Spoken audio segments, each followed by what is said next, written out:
Making fresh bread at home is super easy, and I'd argue it's better to make it during the week than over the weekend, and here's why.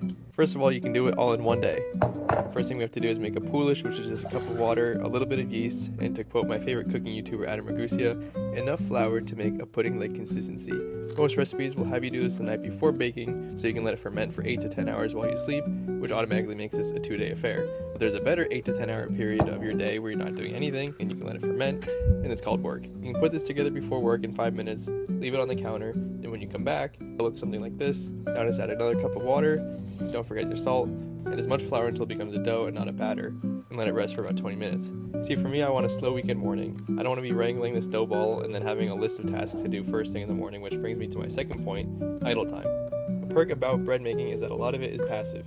You do a little bit, rest for a little, come back, do some more, let it rest, which is great. However, if you're doing this on a weekend, you can say bye-bye to any morning, afternoon, or evening plan you may have because you'll be spending hours watching over your dough. Not like I have weekend plans anyways, but I almost never have any during the week, so I'd rather set aside a Thursday night to stretch and fold dough 3 times on 20 to 30 minute intervals and leave my weekend open for a potential plan. While that rests, I can go work out, prep dinner, do chores, or whatever I normally have to do during the week anyways. Which brings me to my third point. Spice up the week.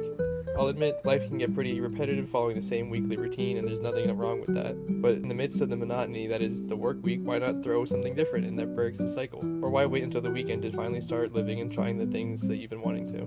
Anyways, after your folds, you want to shape the dough like you see here. I like to do 2, one pre-shape and one final before putting it in the tin. Get your oven and another tin ripping hot at 500 degrees. Don't forget to score it. Then bake lid on for 30 minutes, and then for another 20 to 30 minutes, uncover it at 425.